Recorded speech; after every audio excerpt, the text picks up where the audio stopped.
మార్గం కనిపిస్తుంది. కానీ సత్పురుషులు తమ కరుణా కటాక్షంతో కర్మానుభవ బాధలను సులువుగా నివారిస్తారు. అది భగవంతుడితో స్నేహం చేస్తే ఏమొస్తుందంటే, సద్గ్రంథాలతో స్నేహం చేస్తే ఏమొస్తుందంటే, నీ బాధలని, ఒత్తిడిని భగవంతుడు నీ మీద పడుతుంది. ఇది మనం గ్రహించలేకపోతూ ఉన్నాం. ఇది అర్థం చేసుకున్న నాడు, ఇది మనకు అవగాహనకి వచ్చిన నాడు మనం ఆయన్ని ఆస్వాదిస్తాం. బాధలు ఉంటాయి, కష్టాలు ఉంటాయి, నష్టాలు ఉంటాయి, ఇబ్బందులు ఉంటాయి, అన్నీ ఉంటాయి. కానీ ఆ ఒత్తిడి నీ మీద ఉంటుంది.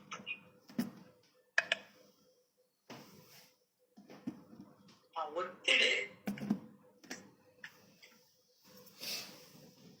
మన మీద పడకుండా పోయేటట్టు చేస్తాం.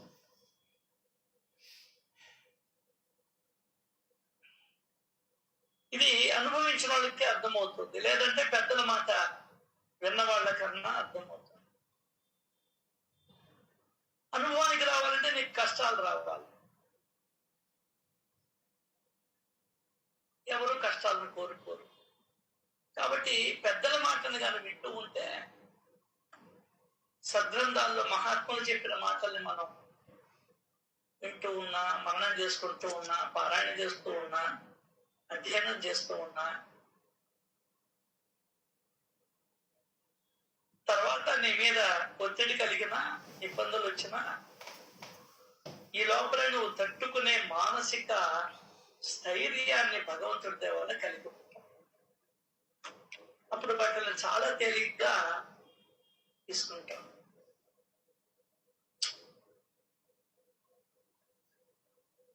అసలు ఆ బాగా లోపలికి వెళ్తే బాధపడాల్సిన అవసరమే లేదు.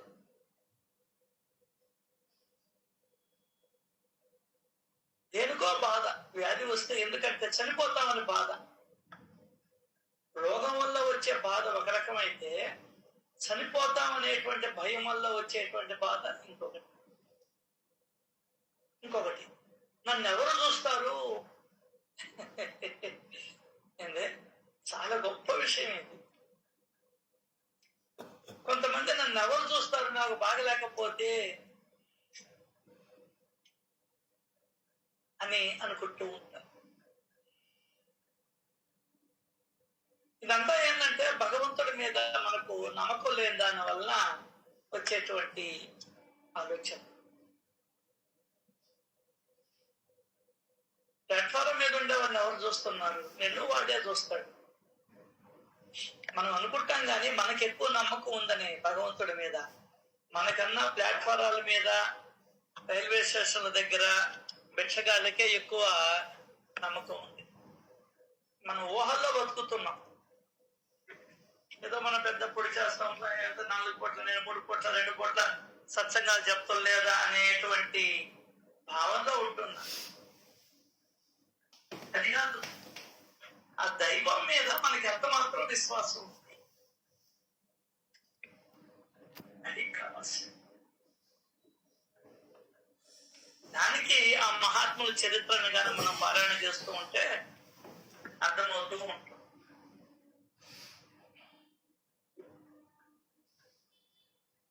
సో సత్పురుషులు తమ కరుణా కటాక్షముతో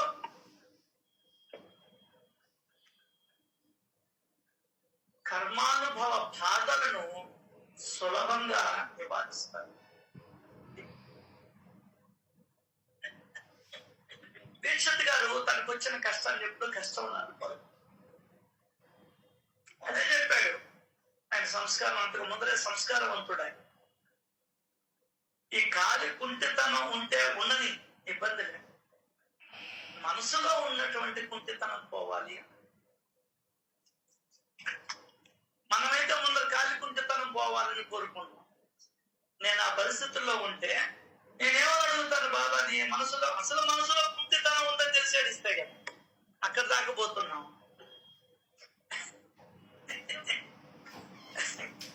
చాలా విచిత్రంగా ఉంటుందండి. మనలో మాయ ఉందని తెలిస్తే కదా, మనలో వ్యామోహాలు ఉన్నాయని తెలిస్తే కదా మనం బందీలై ఉన్నామని కూడా మనకి తెలియదు. నిద్రపోతున్న వాడికి ఏదన్నా పెడితే నేను ఎక్కడ తిన్నానంటాడు తెల్లారేసి. ఇదే మహా విచిత్రం ఇది ఈ ప్రపంచం.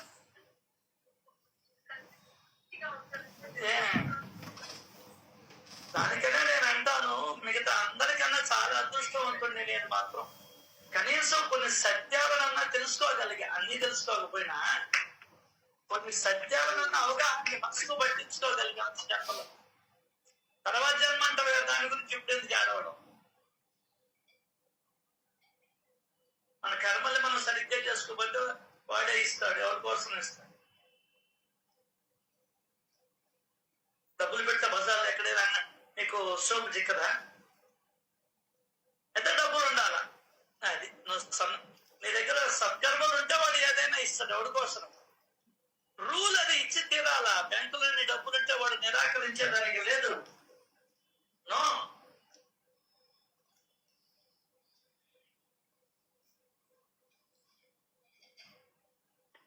అంతే. మనం ఏంటంటే పుణ్యకర్మలు లేవు, సత్కర్మలు లేవు, మంచి కర్మలు లేవు. భగవంతుడిని అదిదా ఇదిదా ఇదిదా అన్నాడు, ఎట్లా వస్తాయి? కాబట్టి 170 మందికి వాళ్ళు అడిగిన కోరికలు తీరడం. అయితే ఒక ఆశతో వెళ్తూ ఉంటారు, తీరుస్తాడేమో. 170-80 మంది కోరికలు తీరడం. మీరు పరిశీలన చేసుకోండి కావాలంటే.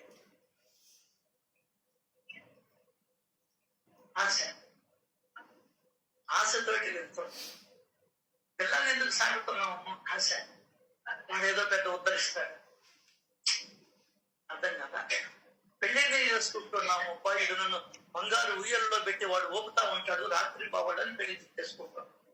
ఆ ఉయ్యాల కింద తొక్కతాడనే సంగతి తర్వాత తెలిసి,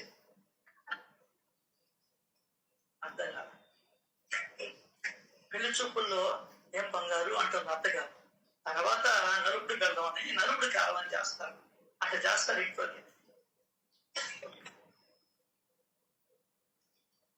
సో ఇవన్నీ కూడా ఒక ఆశ.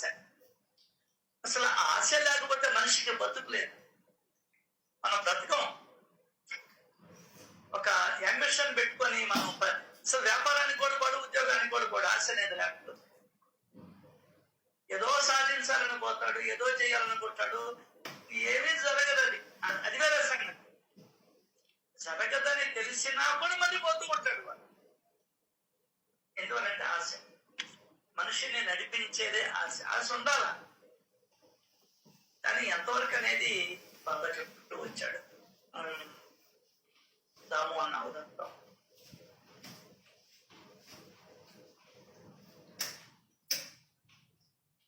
లేకుంటే అందుకు ముందర ఆదివారాలు సెలవులుగా ఉండే లేబర్ ఇన్స్పెక్టర్ వచ్చేవాడు. కంపల్సరీగా గవర్నమెంట్ రూల్స్ ప్రకారం మూసేసేవాడు. ఏదో 1-2 తీసేవాడు. ఇప్పుడు అందరూ తీసుకోమని చెప్పేశారు. నీకు ఇష్టం లేకపోయినా పక్కన వాడికి తీస్తున్నానని చెప్పని నువ్వు తీస్తున్నావు. ఆశ.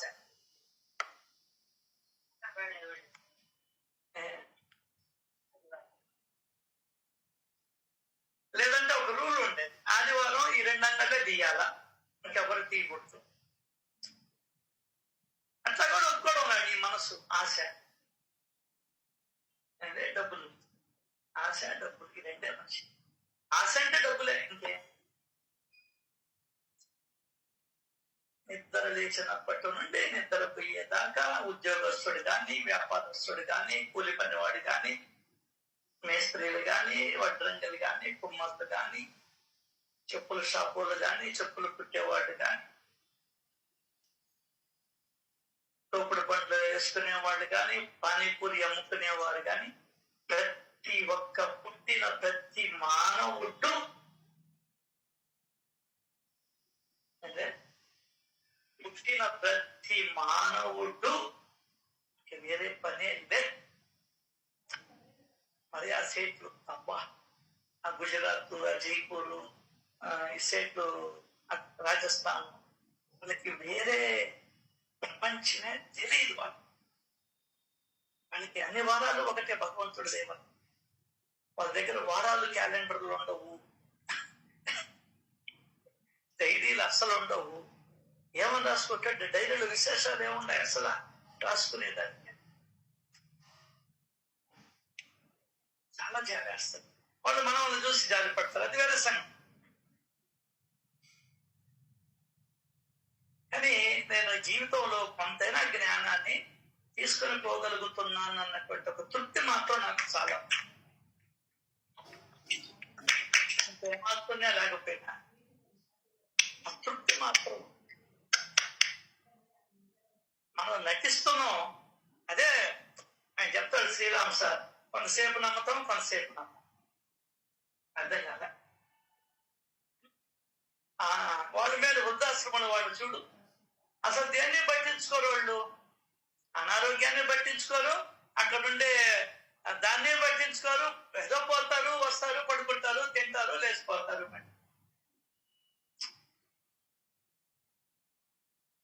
అట్లా ఉండమని కాదు అర్థం. వాళ్ళు ఎంత వేరే నిరాధార నిరాశ్రయులకి అది ఆశ్రమం. కాబట్టి ఇవన్నీ కూడా పరిశీలన అంశాలు, ఇంకేమీ లేదు. అంటే పరిశీలన అంశం. ఇంకా చెప్పాలంటే భగవంతుడి మీద నమ్మకం లేక, అదేమంటే గాల్లో దీపం పెడితే ఆరిపోకుండా ఉంటుందా? దానికి దీనికి సంబంధం, అది వితండవాదం.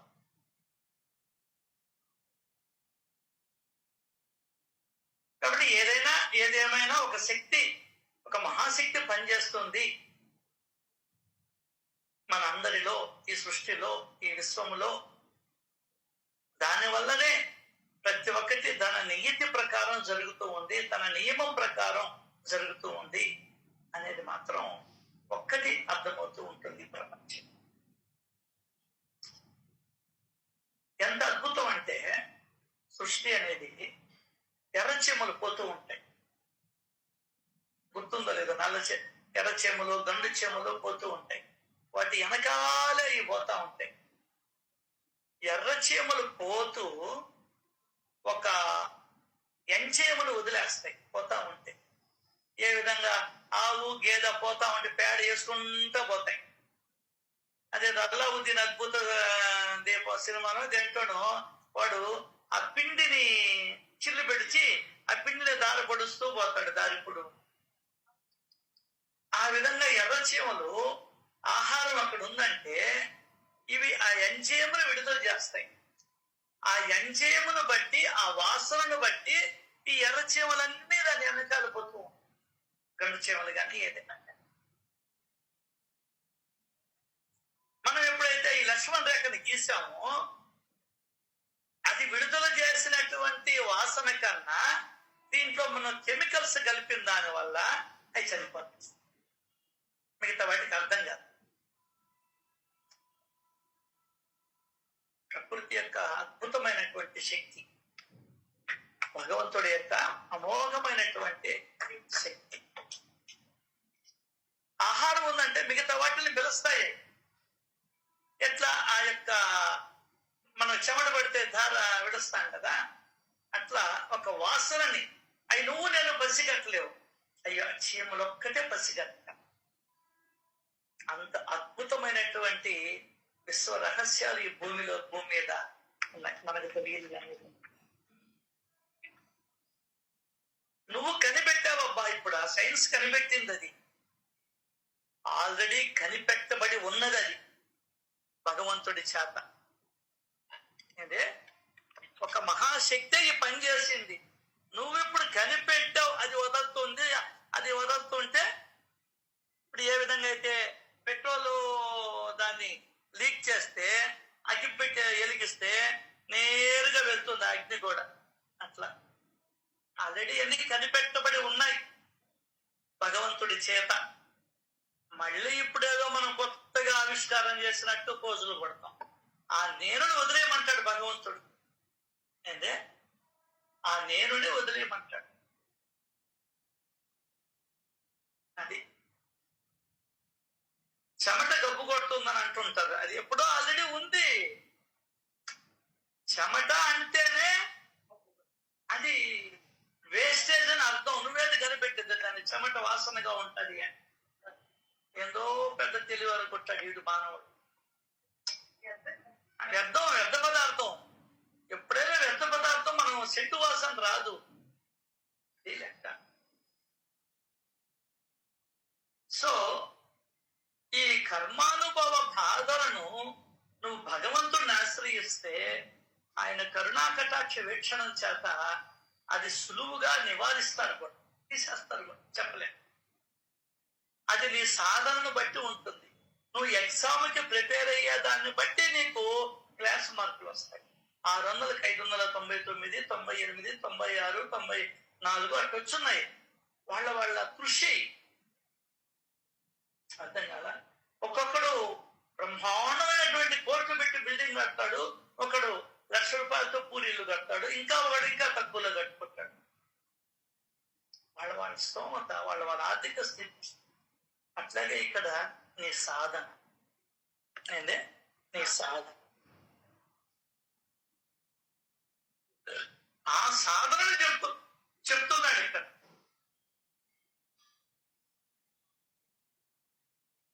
అందువలన బాబా వచనాలే ప్రమాణం.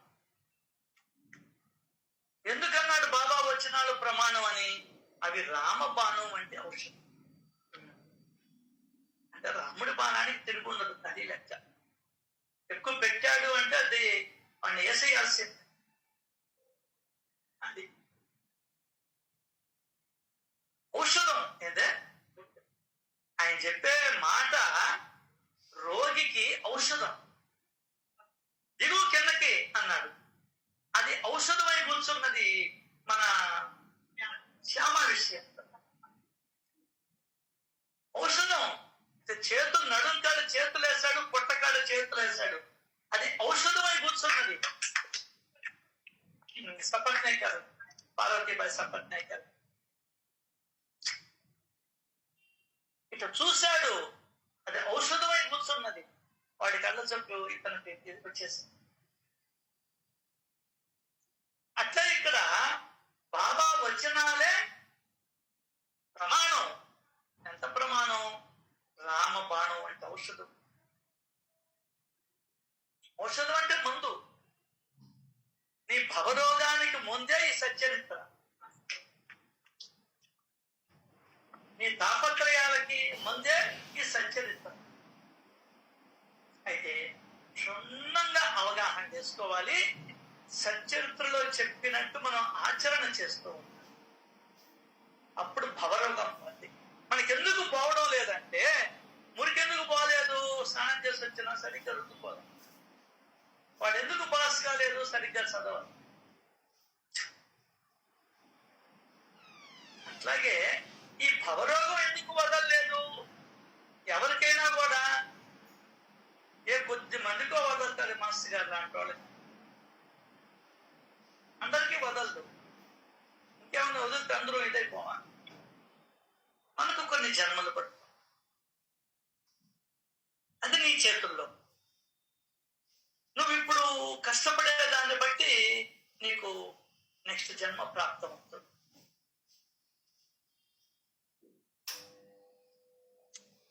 కాబట్టి ఇక్కడ బాబా వచనాలే ఔషధం. ఒకసారి నల్ల కుక్కకు పెరుగన్నం తినిపించగా చలి జ్వరం నివారణ.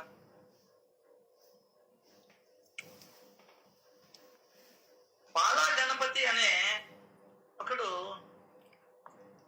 మసీదులోకి వచ్చి బాబా వద్దకు వచ్చి అతి దీనంగా వేడుకున్నాడు.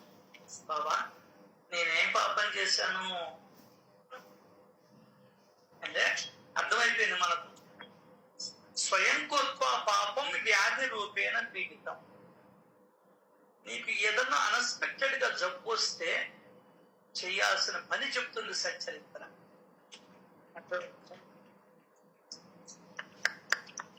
ఇది సచ్చరిత్ర గొప్పతనం. దానికనే అన్నాడు ఇది రామబాణం వంటి ఔషధం. జబ్బు వచ్చిందనుకో నీకు పాపం గుర్తుకు రావాలి. ఆ పాప నివారణ ఏంటో సచ్చరిత్ర నీకు చెప్తుంది.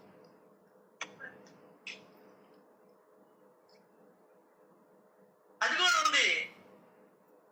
వాడు దర్జీ, వాడు ఏం వాడు దర్జీ అంటే టైలరింగ్.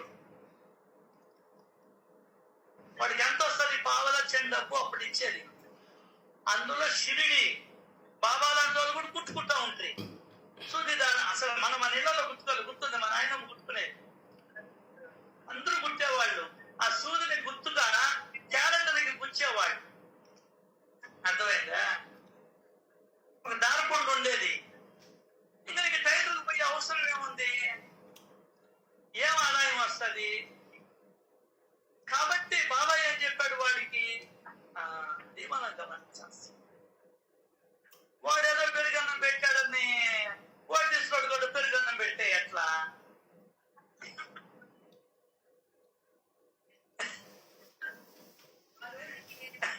అదిగా చాలా దీంట్లో సూత్రాలు ఉంటాయి, కర్మసూత్రాలు ఉంటాయి. వాడు చెండపు పావల అప్పుడు ఎవరంటే ప్యాంటు కుట్టించుకునేది? అసలు వాడు వేస్తున్నాను అడిగితే టైలరింగ్.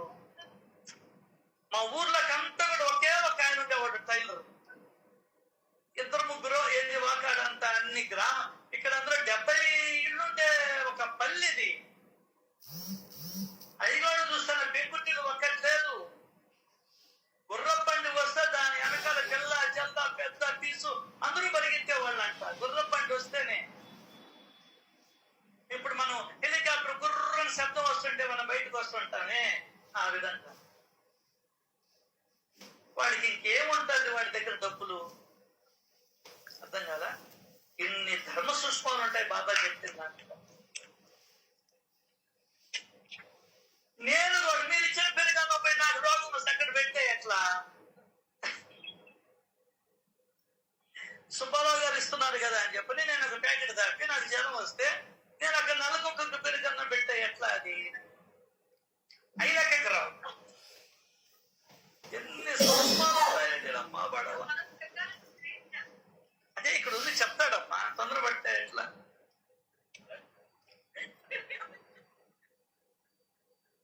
అతి దీనంగా వేడుకున్నాడు, బాబా నేనేం పాపం చేశాను? నన్ను ఈ చలి జ్వరం విడిచిపెట్టడం లేదు. అది విడిచిపెట్టలేదంట. ఎన్నో చికిత్సలు చేసినా ఇది నా శరీరాన్ని విడవడం.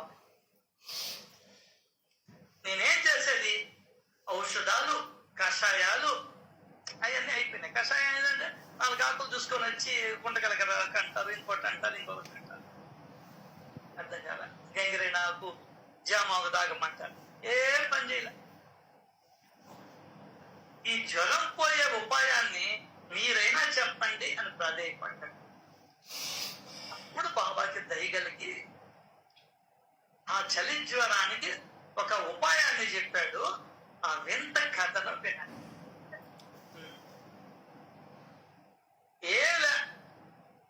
లక్ష్మీ దేవాలయం వద్ద నల్ల కుక్కకు పెరుగన్నం పెట్టు, వెంటనే బాగైపోతుంది అని చెప్పాడు. అంటే లక్ష్మీ దేవాలయం వద్ద నల్ల కుక్కకు పెరుగన్నం పెట్టు, వెంటనే బాగైపోతావని చెప్పారు. బాబా వచనాలే ప్రమాణం. అది రామబాణం. ఆయన పెరుగన్నం పెట్టమంటే సుబ్బారావు గారు ఈరోజు పెరుగన్నం చేయలేదు, సాంబార్ అన్నం ఇచ్చాడంటే అది పెట్టే కుదరదు. అర్థం కాల. గురువు చెప్పి చెయ్యాలా? లేదంటే గోంగూర రైస్ ఇచ్చింది ఈరోజు ఒక ఆమె చెప్పని, లేదు వాంగి పాలకి ఇచ్చిందని అది పెట్టకూడదు. అర్థమైందా? బాబా చెప్పిందే చెయ్యాలి. కాబట్టి ఈ పెరుగన్నం పెట్టమన్నాడు. అన్నాడు బాబా. వెంటనే బయలుపోతాం అని చెప్పాడు. బాబా వచ్చినాడే ప్రమాణం. అర్థం కదా? పెద్దోళ్ళు చెప్తారు మోసం మెంతులు మింగరా అని. వీడు మింగడు కాబట్టి అయిపోవు. ఇక్కడ ఏంటంటే మనకేదన్నా దీంట్లో తీసుకోవాల్సింది ఏంటంటే పాపానికి విరుగుడు చెప్తున్నాడు ఆయన. ఏంటే పాపానికి వాడే చెప్పాడు కదా, నేనేం పాపం చేశాను బాబా, ఈ జబ్బు నన్ను వదలడం లేదు అంటే దుష్కర్మ చేశాడని అర్థం. అంటే ఒకరిని బాధ పెట్టాడు అని అర్థం. ఇప్పుడు ఒక జీవిని బాధ పెట్టాడు, ఇప్పుడు ఒక జీవిని తృప్తిపరుస్తున్నాడు అంతే కదా. దానికని మనం పెద్దవాళ్ళ దగ్గరికి పోతే దానాలు ఏమంటారు అర్థం కదా, కొంచెం ఉపశమనం కలుగుతుందని.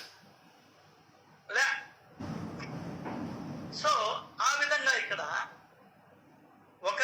ఒకరి కడుపు మంటను తగిలించావు ఎప్పుడో, ఇప్పుడు ఒక కడుపు యొక్క మంటని చల్లార్చు. ఇంకా మాట చెప్పాలి. ఈ రోజు కాదండి, 1850 చిల్లర్లోనే గయా, పూరి, బృందావనం విపరీతంగా పూజారులు వేధించారంట. అసలు ఆడవాళ్ళు పోతే అసలు మీరందరూ ఇక్కడి నుంచి ఎట్టబోతారు చూస్తామన్నారు. డబ్బుల కోసం భారతదేశం మీద బాగుపడి. అప్పుడు గోపాల్మా వెళ్ళి ధైర్యవంతురాలు పోలీస్ స్టేషన్కి వెళ్ళి ఒక పోలీస్ అధికారిని తీసుకొని వచ్చి గందరగోళం చేసి, రామకృష్ణ పరమహంస సన్యాస శిష్యులు చదువుతుంటే మనకు కనిపిస్తా ఉంది అక్కడ. లక్ష్మి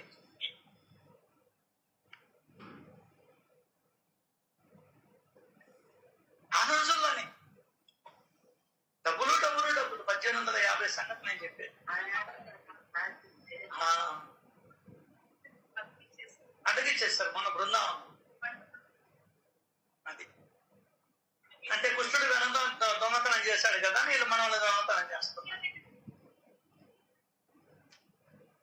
ఇంకా దేశం ఎక్కడ ముందర పోతుందండి. దానికనే మనం గుడ్డిగా వాళ్ళని అనుసరిస్తున్నంత కాలం మనం ఒక్క అడుగు కూడా ముందరికి గట్టిగా. దానికనే సత్పురుషులు ఈ యవన పైన అవతరిస్తారు.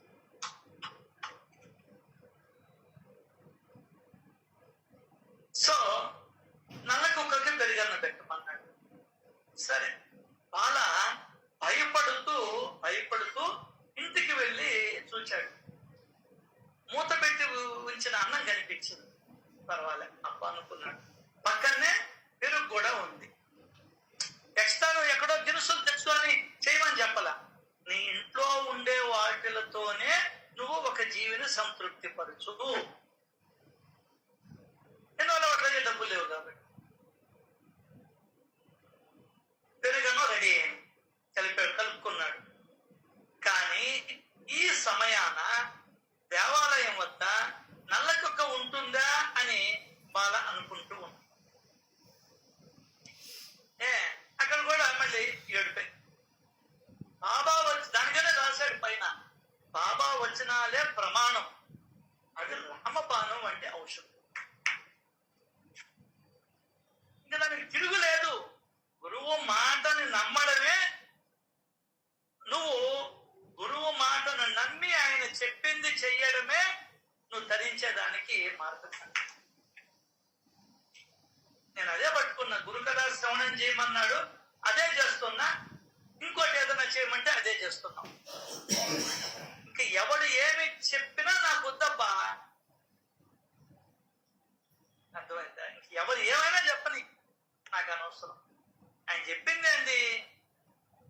సచరిత్ర అధ్యయనం చేయమన్నాడు, గురుకథ శ్రవణం చేయమన్నాడు, ఈ తరిస్తామన్నాడు. ఎవరైనా తరింపే కదా కావాల్సింది. ఎవరైనా ఈ భవసాగరం నుండి బయటకు రావడమే ఏ సాధన చేసినా అదే, నీలో అరిషడ్ వర్గాలు పోవడమే. ఎందుకు తలకనొప్పి? అదే కదా సర్వసమత్వపు భావన. కర్మ ఎట్లా చేయాలో చెప్తుంది, ఎట్లా అడ్జస్ట్ కావాలో కూడా చెప్తుంది. ఒక అద్భుతమైన మెసేజ్ ఆమె పెట్టుండింది కాకుళ్ళు దేవస్థానం. ఒక అమ్మాయి చుట్టూతో బ్యాగులు తగిలించుకోండి, పిల్లకాయలకి అన్నం ఇచ్చేది. ఏ చుట్టూతో, ఏది తన మెడ చుట్టూత, వీపు చుట్టూత ఒక్క సీటు ఉంది. పక్కన పెద్ద ఆవిడ తాము కూర్చుంటే ఈ కదలతానే ఉంది, తగలతానే ఉంది. ఆమె ఏం పట్టించుకోవాలి, ఆ బయటకి అంత గొప్ప. మనం ఒక్కరో పక్కన తగిలితే ఒక్కరో పక్కన జరగమంటాం, రైళ్లలో కానీ బస్సుల్లో కానీ. ఆమె ఎందువల్ల అమ్మా నువ్వు ఇంకా దిగిపోబోతూ ఒక్క రవ్వ కూడా మీలో చిరాకు లేదే, ఇబ్బంది లేదే, నవ్వుతూ ఉన్నారు. మనం కలిసి ప్రయాణం చేసేది కొద్ది గంటలే, కొన్ని నిమిషాలే. ఈ నిమిషములో నేను ఎందుకు నా మనసును కష్టపెట్టుకోవాలి?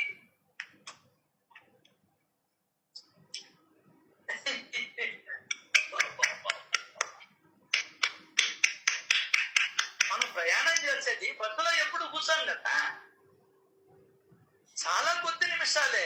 ఈ కొద్ది నిమిషాలలో నేను నాలో కుమిలిపోవాలి, నేను ఇబ్బంది నా మనసుని నేనే నొచ్చుకునేటట్టు ఎందుకు చేసుకోవాలి? నేను హాయిగా ఉంటే పోదా కదా. అట్లాగే ఈ జీవితంలో మనం బ్రతికేది కూడా చాలా కొద్ది రోజులు. ఇంకా నా పొట్టోడైతే ఇంకా కొద్ది రోజులే. ఈ కొద్ది సమయంలో ఎందుకు మనం నొచ్చుకోవడం, ఎందుకు ఇబ్బంది పడడం, ఎందుకు మనం ఒకరిని ఇబ్బంది పెట్టడం, ఎందుకు మనం ఒకరిని బ్లేమ్ చేయడం? కొద్ది ప్రయాణమే మంది. ఎక్సలెంట్ మెసేజ్ అదే పెట్టారు. ఇదే మనం నేర్చుకోవాలి. దానికనే పెద్దవాళ్ళు ఒక మాట చెప్పేది, ఏది జరిగినా మన మంచిగా, ఏ తంట ఉండదు, ఏ తంట ఏ బాధ ఉండదు మనం. దానికనే సాక్షిగా ఉండమంటాడు. సాక్షిభూతంగా ఉంటుంది దేనికైనా కూడా. ఏలు పెట్టావో పుట్టలో ఖర్చేస్తుంది. అది మనం నేర్చుకోవచ్చు. సో ఇక్కడ నల్లకుక్కకి కనబడతారా కనబడదా, ఇదొక బాధ. అతడు అనవసరంగా చింతపడుతున్నాడు. సరే, బాబా చెప్పిన చోటికి వెళ్ళాడు. అంతే, అక్కడికి చేరుకునేసరికి ఒక నల్ల కుక్క తోక ఆడించుకుంటూ ఇతర దగ్గరికే రావడం చూశాడు. అలా అంతా కలిసి రాగా బాల చాలా ఆనందించాడు. కుక్కకు పెరుగన్నం పెట్టి ఆ విషయాన్ని బాబాకి చెప్పాడు కూడా. సారాంశం, ఇలా జరిగిన దాన్ని ఎవరు ఏమనుకున్నా బాలకి చలి జ్వరం తగ్గి స్వస్థత చేకూరింది. మరి ఈ కథ చదివాం, ఏమి లాభం? ఇదే మనం తెలుసుకోవాలి. మనకేమి లాభం? బాబా ఈ కథ ద్వారా నా కథలో దీపస్తంభాలు అన్నాడు. దీనివల్ల నేనేం నేర్చుకోవాలి? ఇది మనం నేర్చుకోవాల్సింది. కథ చదువుకుంటూ వెళ్ళడం కాదు, దాని నుండి నేను ఏం నేర్చుకోవాలి? మనం కూడా ఎప్పుడైనా అస్వస్థతలోకి గురిగైనప్పుడు నీ శక్తి కొద్దీ మనం ఏం చేయాలి? నలుగురికి అన్నం పెట్టాలి, లేదా ఇంకేదైనా సహాయం చేయగలిగితే అది చేయగలగాలి. వాళ్ళని మనం తృప్తిపరచగలిగితే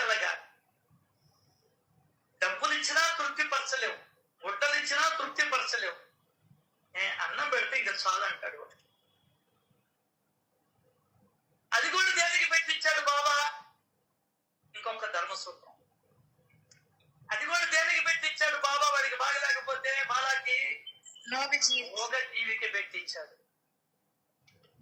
అక్కడ ఉండే వాళ్ళకి పెట్టించమని చెప్పకుండా ఇంకొకటి బిచ్చగాడిక? చాలా మంది ఉన్నారు కదా. అదే అక్కడ అరే నాన్న పెట్టుబాక, నేను వెళ్ళి ఒకరు వాకిట్లో నిలబడి అబదే అబా బయాజీ బాబీ రోటీలా అని అడుగుతా అన్న ఒక్కొక్క అడగలేదు కదా.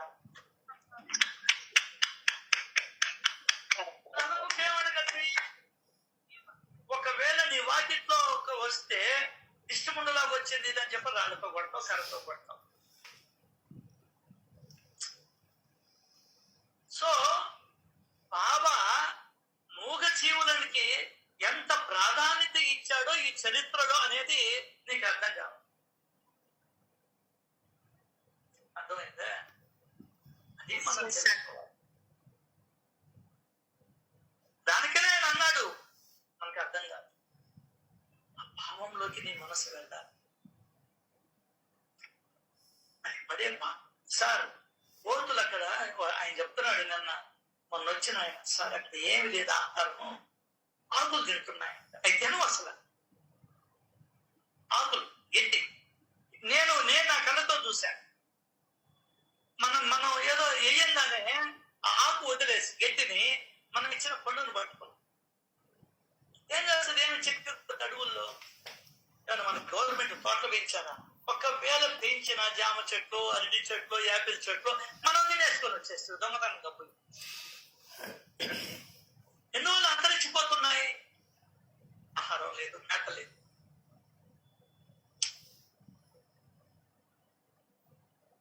అది మనకి చెప్పేవాళ్ళంతా కూడా ఏం చెప్తున్నారు? ఈ పెద్ద పెద్దవాళ్ళు కూడా బాగలేకపోతే నలుగురికి అన్నం పెట్టమంటున్నారు. ఏ ఒక్కడన్నా మూగ జీవులకి అన్నం పెట్టమని చెప్పాడా? ఒక్క నోటికుండా ఆ మాట వినిపించు. చెప్పాడు, నువ్వు అన్నం వండంగానే తీసుకెళ్లి సమృద్ధిగా కింద పెట్టు. నీ కులపడు, నీ మతపడు కోసం ఎదురు చూడబాక. ఆ విధంగా చేస్తే నువ్వు లక్షలాది జీవులను ఆదరించినట్టు అన్నా. నీకు బాబా వచ్చినాలు ప్రమాణం కావాలా? నువ్వు నమ్మాలి. ఇదే నువ్వు నమ్మాలి. ఇక తిరుగులేదు దానికి. నిన్న పెట్టింది అక్కడే ఉంటే నో, ఆ క్వశ్చనే నీళ్ళు అరైజ్ కాకూడదు, తదెత్తకూడదు. ఆయన చెప్పాడంటే జరిగి తీరుతుంది అంతే. కంటికి కనిపించేటివి, కంటికి కనిపించనాటివి కొన్ని 74 లక్షల జీవరాశులు ఉన్నాయి ఈ ప్రపంచంలో. సూక్ష్మక్రిములు ఎన్నో ఉన్నాయి. నీళ్లు తాగుతాం, ఆ నీటి బొట్టును మైక్రోస్కోప్ కింద పెట్టగా తెలియదు దాంట్లో ఎంత ఇదిగా ఉంటాయో, పురుగులు ఉంటాయి. రక్తం అంతా ఒకటేగా కనిపిస్తుంది ఎర్రగా. ఒక్క డ్రాప్ని దాని మీద, ఆ బిళ్ళ మీద వేసి దాని కింద పెట్టగా తెలియదు దాంట్లో ఏమేమి ఉన్నాయో. అది బాబా చేసి. మళ్ళీ దాని తర్వాత రమణ మహర్షి గారు ఆయన మనుషులకైతే అక్కడ పెడుతున్నారు, కోతులకి పెట్టాడు. ఆయన ఏమయ్యని అడిగితే, ఒరే మనం వచ్చి వాటి సామ్రాజ్యాన్ని ఆక్రమించుకో. కొండలు కోనల ఎంత ఎవరికి ఆవాలం? జీవులకి, జంతువులకి ఆలవాలం అది. నువ్వు కొండలు కొట్టేసుకుంటువి, నువ్వు వసతి చేసుకుంటువి, నువ్వు ఇల్లు కట్టేసుకుంటువి. అవి ఎక్కడికి పోవాలా? అది వాటి సామ్రాజ్యం. అది కిష్కింద కాండ, కిష్కింద అనేది వానరులన్నీ అక్కడ ఉంటాయి. అది వాటి సామ్రాజ్యం. అది నువ్వు అక్కడ కూడా పోయి వాటిని తరిమేసి ఇల్లు కట్టుకుంటున్నావు. ఏం చేయాలి ఇంకా? అప్పుడు చెప్పాడు ఆయన, వాటి సామ్రాజ్యంలోకి వచ్చి మనం ఉంటున్నాము, వాటిని ఏమనబాకండి. ఏం మహాత్ములు ఏం లేదు, కొంచెం మనసు పెట్టి చేయాలి.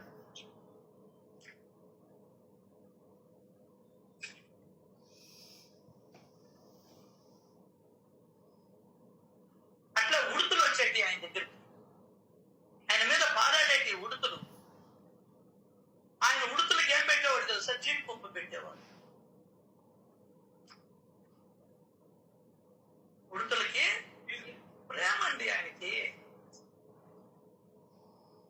వింటున్నా అది చెప్పేవాళ్ళు వచ్చి జీడిపప్పు అయిపోయిందండి స్వామి అని చెప్పేవాడు.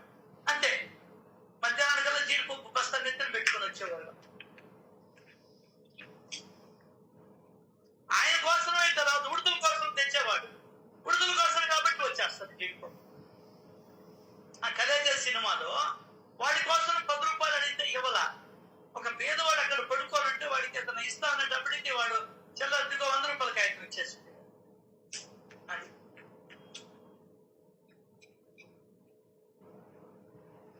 కాబట్టి ఇక్కడ ఈ సందర్భంలో మనం నేర్చుకోవాల్సింది మూగ జీవులకే సేవ చేయాలి.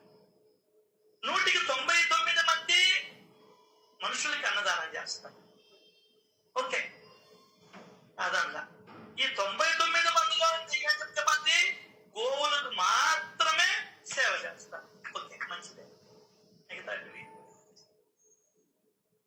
ఆదిశంకరాల సినిమా చూస్తుంటే పిండం కాడి నుంచి శవం దాకా మారినప్పుడు ఆ ఈశ్వరుడు సర్వేశ్వరుడు సృష్టి స్థితి లయకారకుడు ఇన్ని రూపాలుగా మారడంలో విశేషమేముంది? ఇటువంటి సినిమా చూడాలి. అది శంకరాచార్య.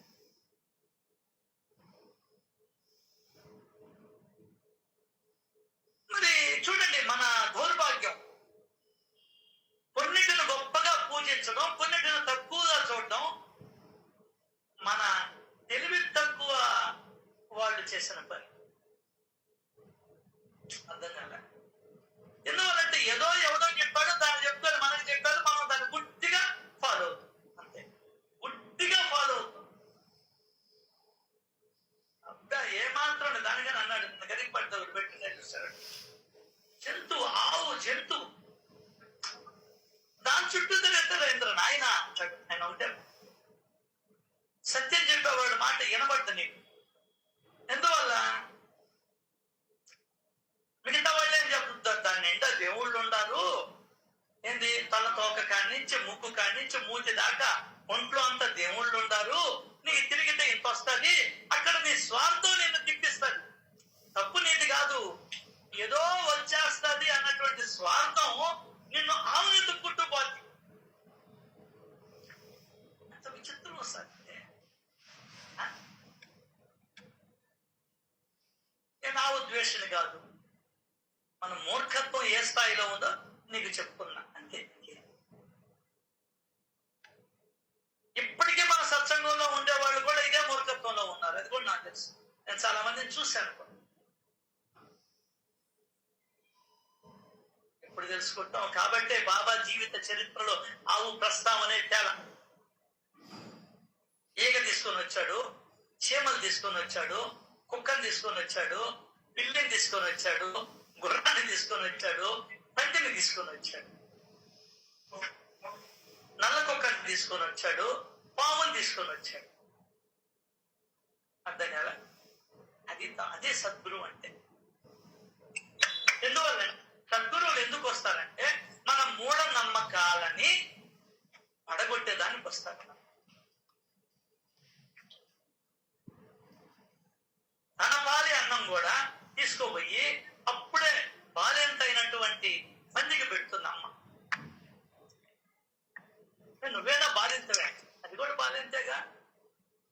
నువ్వన్నా ఒక్కరిని కనేటప్పటికి ఓయమ్మ ఒళ్ళు నొప్పులు ఎళ్ళు నొప్పులు, నీ చుట్టూ మనుషులు, అసలు నీకు ఒకరు కాన్పు చెయ్యాలా? అది ఏమిలా సులభంగా వెళ్ళిపోతుంది. దానికి డాక్టర్లు పడలే, మంత్రసాన్లు పడలే. అర్థం కాదా? అసలు వేరే జంతువు సహాయం కూడా తీసుకోవాలి, అంత సులభంగా ఈనేస్తాయి. ఎవరు గొప్ప? నువ్వు గొప్ప, ఈ గొప్ప?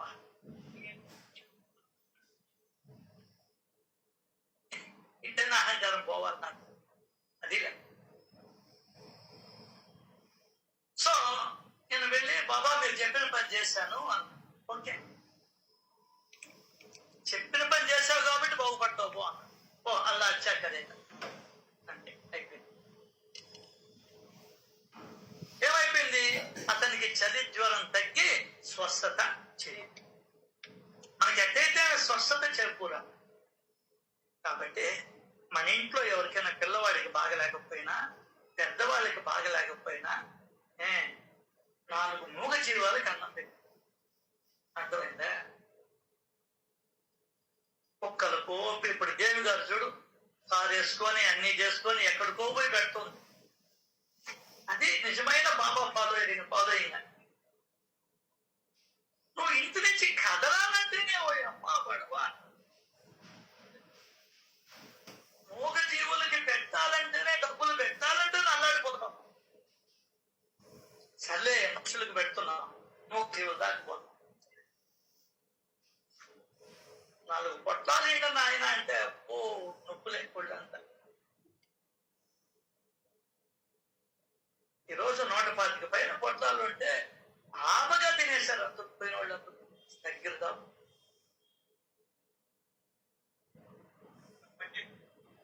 మజ్జిగ కూడా ఇచ్చాము ఈరోజు. ఇచ్చాము అంటున్నా, ఇచ్చాను అని చెప్పడం మీ డబ్బే అది కూడా. దానికనే పదే పదే నేను గుర్తు చేసుకుంటా, అహంకారం ఎక్కడ పెరగొద్దారు అని. మీ డబ్బు మీ డబ్బు మీ డబ్బు. మీరందరూ ఇవ్వకపోయినా మీరు కొంతమంది ఇచ్చిండవు, ఆ ఫలితం ఇచ్చిన వాళ్ళకి వెళ్తారు. మాకు పైసా వస్తే మీకు 99 పైసలు వస్తాయి. అది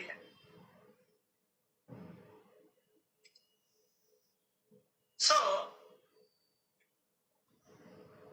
అలా ఆయన స్వస్థత చేయకూడదు.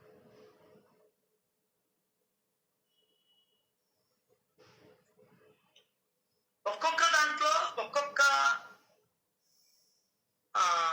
మనకు ఆయన దీపస్తంభంగా అనిపిస్తుంది. ఓసారి బాబు సాహెబ్ బుద్ధికి కడుపులో శీతలం కలిగింది, అంటే మోషన్స్. ఆ పైన వాంతులు, కలరా లాగా ఒక రకంగా. వాంతుల పైన వాంతులు, విరోచనాల పైన విరోచనాలు, అన్ని రకాల ఔషధాలతో అలమార నిండిపోయింది. కానీ ఏ ఒక్కటి పనిచేయలేదు. ఆ చింతతో, అదే ఆలోచనతో మన బాపు సాహెబ్ కలవరపడ్డాడు.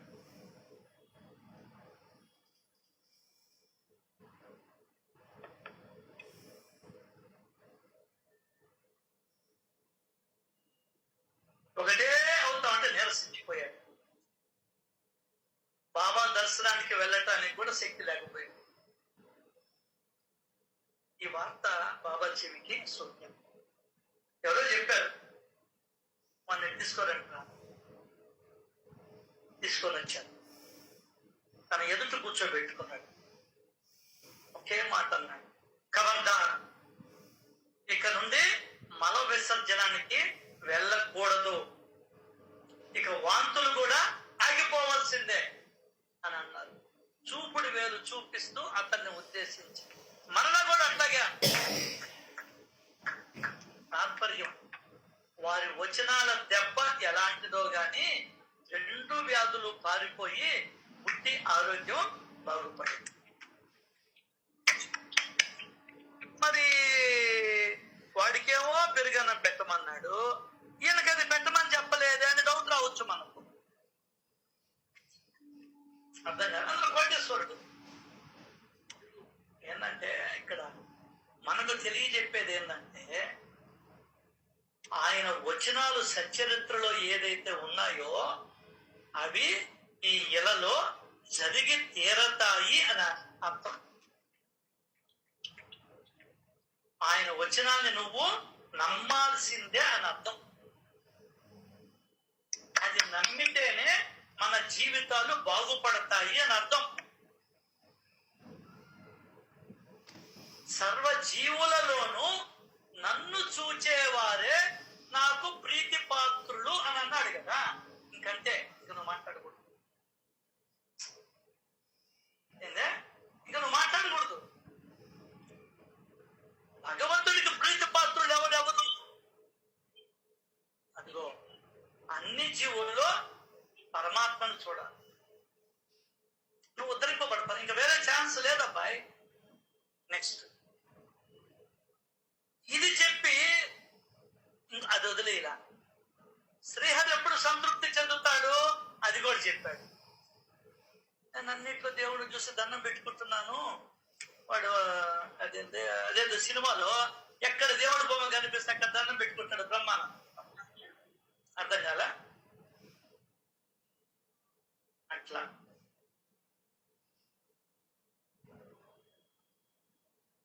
అది కూడా చెప్పాడు, అది కూడా చెయ్యాలి. ఇంకోటి తగాదాజోలికి పోవద్దన్నాడు. ఒకటి రెండు మాటలతో సరిపెట్టమన్నాడు. నువ్వు సుఖంగా ఉంటావు, వర్తమానంలో ఉన్నామన్నాడు, సుఖంగా ఉంటావు. సార్ సచ్చరిత్ర మన జీవిత నిర్దేశకత్వం సార్. జాగ్రత్తగా నిజంగా మాకు తెలియలేదు సార్. ఆ రోజుల్లో నాకు తెలియలే. 5 ఏళ్ళు పట్టిందండి తెలుసుకునేదాన్ని. ఇంట్లో భర్త మాట తప్ప భర్త మాటని ఇంక ఎవ్వరి మాట వినదు కదా భార్య. ఆయన ఏమేం చెప్పాడో ఏమేం చెయ్యాలనో అంతవరకే మనం చేస్తే ఇప్పుడే ఇక్కడే ఈ జన్మలోనే ధరిస్తాం.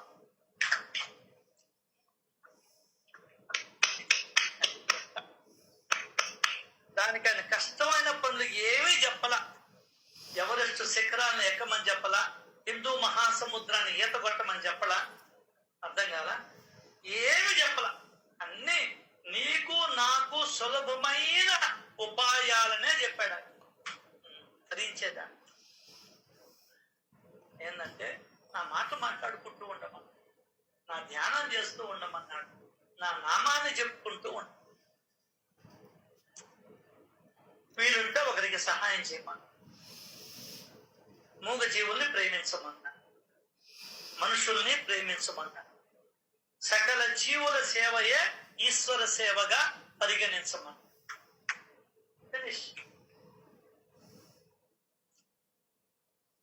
మాట ఇస్తే తప్పొద్దన్నాడు, లేదంటే నా వల్ల కాదు అని చెప్పాను. బాబా is very very clear sir.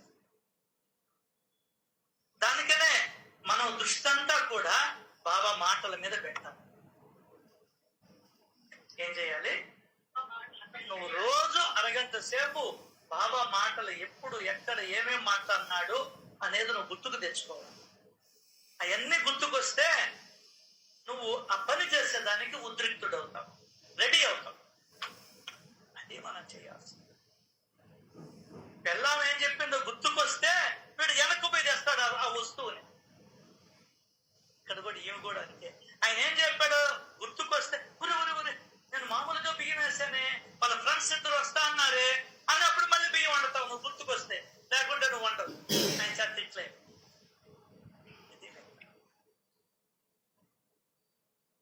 దానికని ఇక్కడ మాట వాడాడు.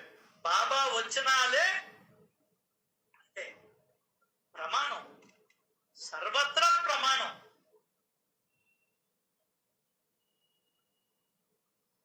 అది ఆలోచించాల్సి. సో తాత్పర్యం, వారి వచనాల దెబ్బ ఎలాంటిదో గాని 2 వ్యాధులు పారిపోయి ఊటి ఆరోగ్యం కుదిరిపడి. ఒకసారి ఊళ్ళో కలరా వ్యాధి వచ్చింది. ఆ ఉపద్రవంలో బుట్టికి ఎడప తెరపలేని వాంతులు, విరేచనాలు, దప్పికతో ప్రాణం విలవిలలాడేది. అక్కడ దగ్గరలోనే అతని దగ్గర పిళ్ళయ్య అని ఉండేవాడు, డాక్టర్ పిళ్ళయ్య. అన్ని ప్రయత్నాలు చేశాడు కానీ అవేమీ ఫలించలేదు. చివరికి బాబా వద్దకు వెళ్ళి విషయాన్ని చెప్పారు బాబాకి. బాబా డాక్టర్ గారు ఏనా బాబా అతనికి కాఫీ ఇమ్మంటారా లేక మంచినీరే ఇమ్మంటారా, ఏది మంచిది అని అడిగారు బాబా. అప్పుడు బాబా చెప్పాడు, పాలల్లో బాదం, అక్రోటు, పిస్తా వేసి ఆ ఖీరుని అతనికి ఇవ్వండి. దాని వలన అతని దప్పిక తీరుతుంది, వ్యాధి త్వరగా నివారణ అవుతుంది. అంతే, ఆ పని చేశారు, వ్యాధి నివారణ. అక్రోటు, పిస్తా, బాదంతో కలరా వ్యాధి తగ్గుతుందా? కాదు కాదు. బాబా వచనాలయందు విశ్వాసమే మూల కారణం. అంత సందేహానికి అవ్వలేదు. ఇవన్నీ ఎందుకు చెప్తున్నానంటే ఈ అధ్యాయంలో ముఖ్యంగా ఈ సచ్చరిత్రలో ఎక్కడైతే బాబా ఏ విధంగా మనల్ని ఆచరించమని చెప్పాడో ఆ వచనాలను పట్టుకుని నువ్వు జీవితంలో ఆచరిస్తే ఇప్పుడే నువ్వు ధరించగలవు. దానికి నేను హామీ చెప్తున్నాను. నేను తీసుకెళ్లి అల్లాకి అప్పని చెప్తాను అంటున్నాడు. కనీసం ఇప్పుడు 6 గంటల 6 నిమిషాల నుండి ఆ ప్రయత్నం చేస్తాం. అదే చెప్పింది, మీ వచనాలే మాకు ధర్మశాస్త్రం. మేము రెండో ధర్మాన్ని ఎరుగం. పొద్దున చదివారు కదా. అది ఒకసారి చూడండి ఎన్ని రాస్తున్నాడు ఆయన వచనాలు. ఒకసారి ఆలంది నుండి ఒక స్వామి వచ్చాడు సాయిని చూసేదాన్ని. అతనికి చెవిపోటు. ఆ చెవిపోటు వల్ల నిద్రాభంగం అయ్యేది. శస్త్రచికిత్స చేయించుకున్నాడు. అయినా కూడా ఏం ప్రయోజనం కలగదు. భరించలేని చెవిపోటు. సరే లాస్ట్కి సాయి ఆశీర్వాదం కొరకు వచ్చాడు. వారి పాదాలకి వందనం చేసి విభూతి ప్రసాదాన్ని తీసుకున్నాడు. మీ కృప ఎప్పుడూ ఉండాలి అని స్వామి సాయిబాబాని కోరాడు ఆశీస్సులు. ఆ స్వామి యొక్క చెవిపోటు గురించి ఆల్రెడీ మన శ్యామ చెప్పుండాడు. మన శ్యామ చెప్పున్నాడు బాబాకి. బాబా కూడా వినున్నాడు.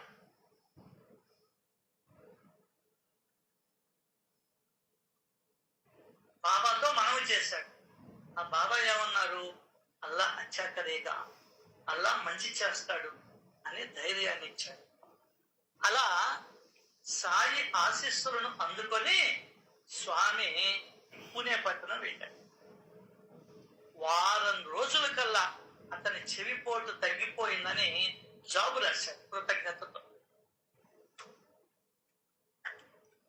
మళ్ళీ వాపు తగ్గల. మరలా శస్త్రచికిత్స చేయించుకోవాలని ముంబైకి వెళ్ళాడు. మరలా అక్కడ డాక్టర్ పరీక్షించి ఇస్తే వాపు ఎక్కడ కనిపించదు. అందరికీ ఆశ్చర్యం.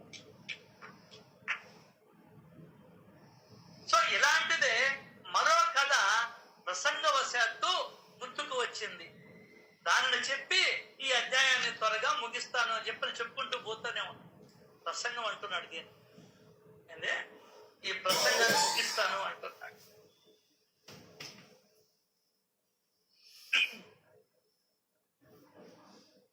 మసీదు యొక్క సభా మండపంలో నేల పని ప్రారంభమైంది. ఈ నేల పని ప్రారంభించడానికి 8 రోజుల ముందు కాకా మహాజనికి దుర్భరమైన అజీర్ణమే. దాని వలన విరోచనాలు. మసీదు యొక్క సభా మండపంలో నేల పని వారం రోజుల ముందు నుండే ఉంటాడు మన కాకా మహాజన్ అక్కడ. ఆ నేల పని పూర్తి చేయించేదానికోసం చూడండి వాళ్ళు ఎంత తమ సమయాన్ని భగవంతుడి కోసం, సత్పురుషుడి కోసం, తాను నమ్మినటువంటి వాళ్ళ కోసం కేటాయించారు. దుర్భరమైన అజీర్ణ వ్యాధి, దానివల్ల విరోచనాలు. ఏ ఔషధాలు తీసుకోవాలా, ఏ చికిత్సలు చేసుకోవాలా, విసిగెత్తిపోయినాయి. సాయి పూర్ణ అంతర్జ్ఞాని అని మహాజనికి తెలుసు. ఏం తెలుసు? పూర్ణ అంతర్జ్ఞాని అంటే లోపల ఉండేవాడని అర్థం. అంతరం, అంతరములో ఏమి జరుగుతుందో, మన లోపల ఏమి ఉన్నదో, ఏమి జరుగుతున్నదో తెలుసుకునే ఆలోచనలు కాదు, ఒక ఆలోచనలనే కాదు, నీ లోపల కదలికలు ఎట్లా ఉన్నాయో చెప్పగలిగినటువంటి వాడు అంతర్జ్ఞాని అంటారు. నీ మనసులో ఉండేది చెప్పేది కాదు. పాయింట్ అర్థమైందో లేదో? నీలో పెద్ద ప్రేగులలో మాటి మాటికి కదలికలు జరుగుతూ ఉన్న దాని వలన నువ్వు లెట్రిన్కి పోవాల్సి వస్తూ ఉంది. ఆ కదలికలను కూడా చూస్తూ ఉన్నాడు ఈ జ్ఞాని, లోపల ఉన్నటువంటి జ్ఞాని. కాబట్టి ఇక్కడ పదం వేశాడు, సాయి పూర్ణ అంతరజ్ఞాని. నీ లోపల ఏ పార్టీ చెడిపోయిందో కూడా చెప్తాడు.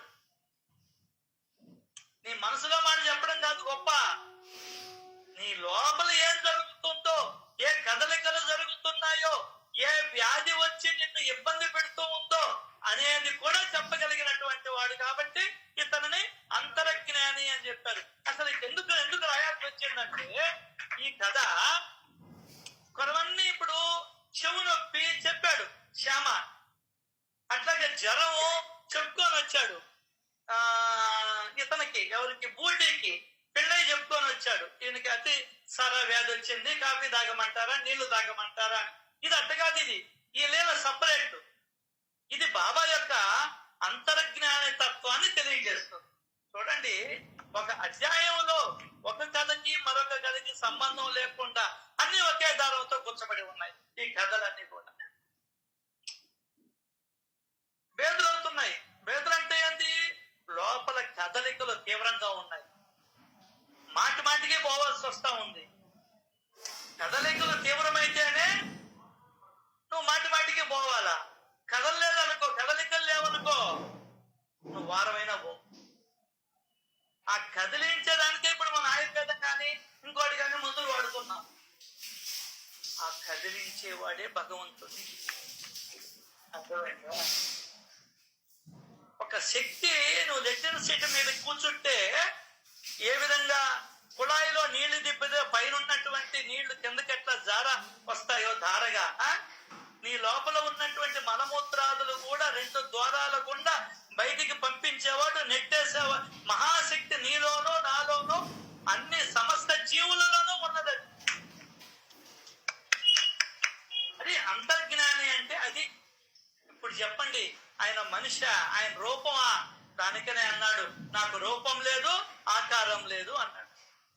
ఎప్పుడు అర్థం చేసుకుంటాం?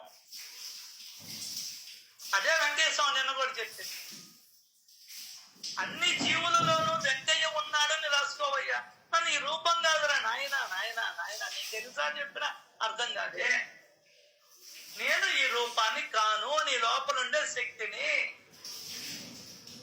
నువ్వు వెంకటేశ్వరాన్ని పట్టుకున్నావు కానీ వెంకటేశ్వర మాటలు పట్టుకోవాలా. కాబట్టి అన్ని పనులు చేస్తున్నాం. అక్కడ అన్నిటినీ దంతాం, అన్నిటినీ కొడతాం, అన్నిటినీ తిడతాం. ఆయన చెప్పాడంటే ఈయన ఆచరణ. బాబా దానికని ఆయన మా అన్న అన్నాడు. మా అన్న అని అన్నాడు వెంకటేశ్వర. సో ఆయన నీకు ఆచరణ ద్వారా, అనుభవించడం ద్వారా నీకు చెప్పేశాడు, అన్ని జీవుల్లో నేనున్నాను. సరే, సాయి పూర్ణ అంతర్జ్ఞాని అని మహాజనికి తెలుసు. అదిగో ఆయనకి తెలుసు. అందరికీ తెలియదు ఈ సంగతి, అందరికీ తెలియదండి. రేగేకి తెలుసు ఒక మహాశక్తి అని. ఈయన ఈ విశ్వమంతా ఉంటాడని ఈ 18-20 ఏళ్ళ బాలుడైనటువంటి రేగేకి తెలుసు. అదే కాక రాసుల మహారాజుకి తెలియదు. భగవంతుడు ఎవరినైతే అనుగ్రహిస్తాడో వాళ్ళకే తెలియజేస్తాడు సార్ ఈ రహస్యాలు. అర్థమవుతుందా?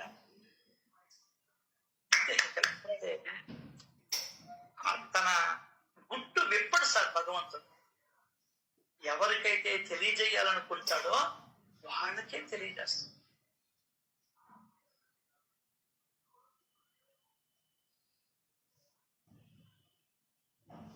సో సాయి పూర్ణ అంతర్జ్ఞాని అని మహాజనికి తెలుసు. ఎందువలన అని తెలుసులే, నేనేం చెప్పేది మళ్ళీ. అందువలన తన అస్వస్థతను గురించి బాబాకు చెప్పాల. చూడు, అది నమ్మకం అంటే. మళ్ళీ ఏమనుకుంటున్నాడు?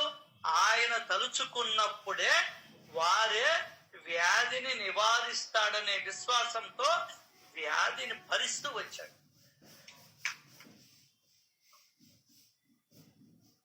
కర్మ ఫలితాన్నంతా అనుభవించాల్సిందేగా. అయితే తనకు పూజలో ఏ ఆటంకము కలగకూడదని కాక ఎప్పుడు కోరుకుంది. అది దానివల్ల ఏం చేశారు? విరేచనాలు ఎడతెరిపి లేకుండా అవుతున్నందువలన హారత సేవ తప్పిపోకుండా ఏం చేశాడంటే ఆయన చెంబులో నీరు నింపి చీకట్లో కూడా చేతికి అందేలా మసీదులో ఒక మూల ఉంచి హారత పాడుకుంటూ ఉన్నాడు. ఎప్పుడైనా కడుపులో గుడగుడైతే చెంబెత్తుకొని పరిగెత్తావు. మడి తడి ఏమి లేదా, శుభ్రం చెయ్యాలా, స్నానం చెయ్యాలా, బట్టలు మార్చుకోవాలా, ఈ మూఢాచారాలంతా గంటి చదువులు పడి వచ్చాడు బాబా ఈ లీల ద్వారా. ముఖ్యంగా అయ్యప్ప మాల భక్తులు అంటే మంచిదే, తప్పని కాదు నేను చెప్పేది. అయ్యప్ప మాల వేసుకున్నటువంటి భక్తులు ఒంటికి పోయినా దొట్టికి పోతే కావాలి స్నానం చేసి వస్తారు. దొట్టికి పోతే స్నానం చేసి వస్తారు. ఈయన దొట్టిగా ఇప్పుడు చూడండి ఇక్కడ చదువుతాం. చెంబులో నీరు నింపి చీకట్లో కూడా చేతికి అందేలా మసీదులో ఒక మూల ఉంచాడు. అలా హారత అయ్యేది. కడుపులో కదలిక కలగగానే చేతికి అందుబాటులో ఉన్న చెంబును పుచ్చుకొని ఏకాంత స్థలానికి వెళ్ళి అని పబ్లిక్ రిసర్చ్ చేస్తాడా, నిర్మలుడై తిరిగి వచ్చి మళ్ళీ హారతలో పాల్గొని. అర్థమైందా? అంటే ఆ నియమాన్ని తప్పలా. నువ్వు స్నానం చేసేవాళ్ళు హారత అయిపోయింది. మా ఆయన చెప్పాడు ఒకటి. మా ఆయన అప్పుడు 45 రూపాయలు టికెట్, 50-45 నాకు తెలిసి మెడ్రాస్ టు తిరుపతి విమానం వేశారు. అప్పుడు ఫస్ట్ లో నేను చెప్పేది మా నాయన ఎక్కాడంట, ఏదో చూస్తామని ఎక్కితే ఒకటి ఎక్కాడంట. ఎక్కి వాడు బాత్రూమ్ వంద పోయాడంట. మళ్ళీ వచ్చేటప్పటికి దిగండి అంటున్నారు హెయిర్ వస్తే. ఏంది అన్నాడంట. ఏం లేదు, నువ్వు బాత్రూమ్ పోయి వచ్చేటప్పటికి మెడ్రాస్ తిరుపతి వచ్చేసింది, దిగునాయన అని చెప్పాడు. ఇది జరిగిన విషయం. అట్లా నువ్వు ఇక స్నానం చేసి మళ్ళీ కొట్టలు అంటావు, అదంటావు, ఈ లోపల అంటావు. ఈ లోపల శరణాలు చెప్పడం మర్చిపోతుంది. అక్కడికి పోతే నీకు శరణాల మీద ఉంటుంది ధ్యాస. అదొకటి. మళ్ళీ పోయేమో ఇక్కడికి వస్తే శరణాలు చెప్పుకోకూడదేమో, ఇదిగా భయం పెడుతుంది. ఈ మూఢనమ్మకాన్ని ఖండించేదానికే సత్పురుషులు వచ్చింది. అర్థమైందా? నిరంతరము భగవత్ చింతన, భగవన్నామ స్మరణ జరుగుతూ ఉండాలి, రాత్రి పగలు కూడా. దానికి ఏ నియమాలు లేదు. అందుకని చెప్పాడు నామస్మరణకి 27వ అధ్యాయంలో వస్తాడు మనకు. నామస్మరణకి ఏ నియమాలు లేవు అసలు. అదే భగవంతుడికే నియమం లేదు, నీ లోపలే ఉంటాడు. తోసేది వాడే కదా కిందక. ఎందుకంటే వాసన వస్తుంది, నీకు కొంచెం అనీజీగా ఉంటాదనేమో. నీకేం పెద్ద శుద్ధంగా గడుపుకొట్టివి, చేతులు కళ్ళు శుభ్రంగా గడుపుకొట్టివి, వచ్చి కూర్చొట్టివి. ఇంకెందుకు ఉంటుంది వాసన? సరిగ్గా గడుపుకోని వాళ్ళకు ఉంటుందేమో వాసన. మూఢనమ్మకాలు ఎట్లా ఉంటాయంటే, వాడు చూడు ఆ భజనలో ఉన్నటువంటి మాధుర్యాన్ని అనుభవించలేమ్మా. మనం పోయినందుకు మాధుర్యాన్ని అనుభవించేదాన్ని. నువ్వు పక్కనతో మాట్లాడుతుంటివి, వాళ్ళ వైపు వీళ్ళ వైపు చూస్తుంటివి. ఇంకా నీకు భజనలో మాధుర్యం ఎక్కడుంది? అర్థం కదా? ఆ పాటలలో చరణాలలో ఉన్నటువంటి భావార్థాన్ని నువ్వు ఎప్పుడు ఎంజాయ్ చేస్తావు? అదిగో అది షో ఎక్స్ట్రా జబర్దస్త్ ఎంజాయ్ చేయాలా? దశవరేదో డైలాగులతో, ఆ ప్రాసమని ఆ డైలాగులతో ఎంజాయ్ చేసావా లేదా? మరి భగవంతుడి దగ్గర వచ్చినటువంటి వచనాలతో, ఆయన కీర్తించే పాటలతో ఎంజాయ్ చేయవు. అలా ఎంజాయ్ చేయగలిగిన నాడు నువ్వు భక్తుడి. నోటితో చెప్పినంత వరకు అది పొత్తుతి భక్తుడు. కాబట్టి తర్వాత ఏం జరిగిందనేది రేపు వచ్చే సత్సంగంలో చెప్పుకునే ప్రయత్నం చేద్దాం. శ్రీ సచ్చిదానంద సమర్థ సద్గురు సాయినాథ్ మహారాజ్ కి